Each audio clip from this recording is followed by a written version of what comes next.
Have you heard Muhammad replaced Noah as the most popular name in the Great Britain? Join us, Shabbat Parashat Va'etchanan.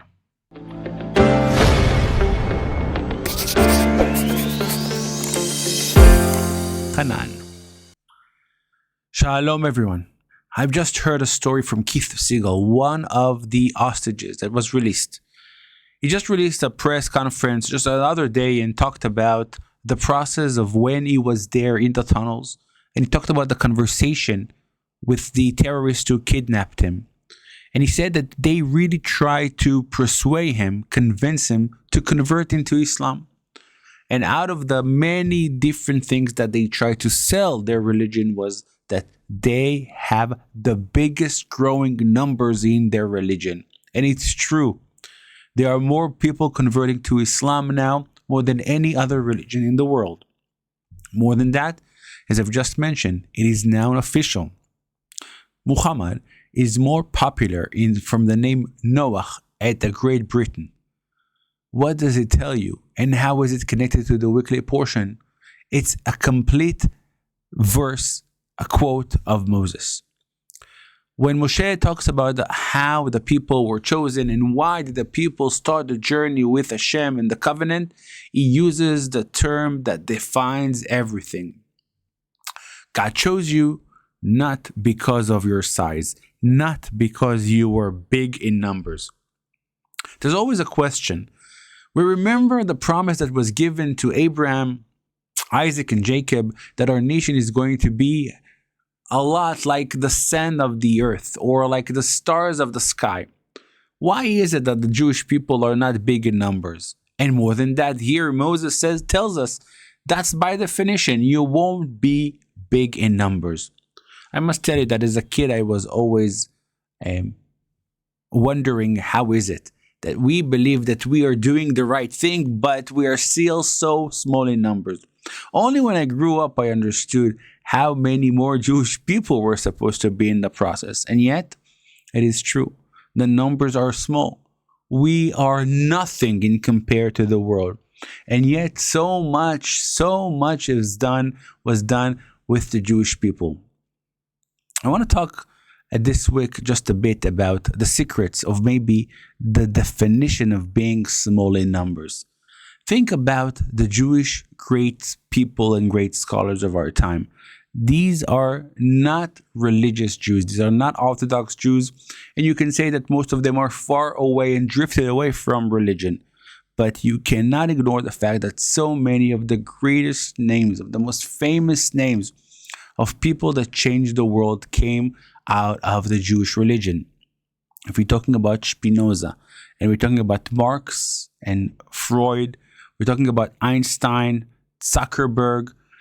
If we're talking about the 44% of all the chess players in the world, the champions are Jewish. 20% of the Nobel Prize receivers. That's the question.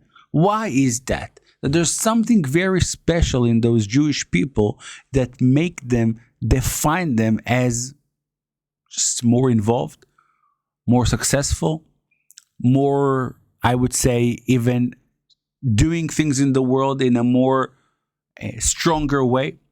It's hard for me to explain it because I don't want to use the word that people would use against Jewish people all throughout the time. Anti-Semitism used this as one of the factors why you should hate Jews. Jewish people are afraid to talk about success because if we're going to talk about success, maybe people from outside of our religion are going to look at us and say, they are so successful. Why is that? So first of all, let me reassure you, the amount of success the Jewish people have is nothing in percentage of the rest of the world.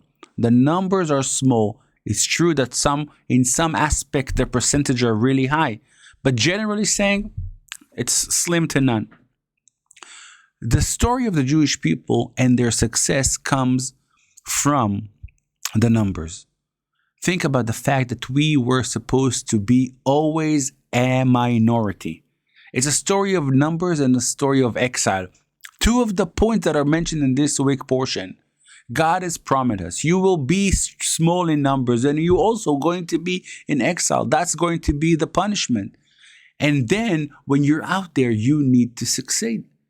Some people are not going to give you work, so you need to open your new work. Some people don't do business with you, so you use your friends and family around you for networking. What was a disadvantage became an advantage. In a place that you works on trust, Jewish people knew how to connect and do networking with like-minded people. When you were in a situation where nobody there was standing for you, you opened a business, you knew you need to take care of your nephew, of your cousin, of your friends. If you were successful, it's not only you. You brought the whole family in. You brought sometimes the whole village in. The numbers are also small to tell you that if you wanted to achieve something, nobody was there to trust and help you. In the worst time, Jewish people were always in a place that they had to fight for their right. This is why education became the most important thing for them. Only if you work hard, only if you use only your tools you have, only then you can achieve. And yet, the question is still striking.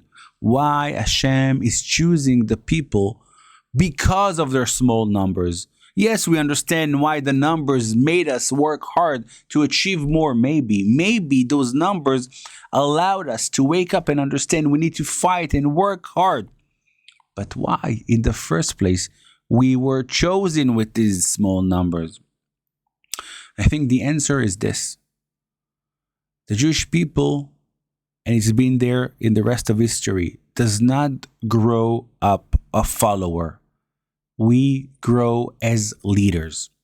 This is something that is based in a very, very young age.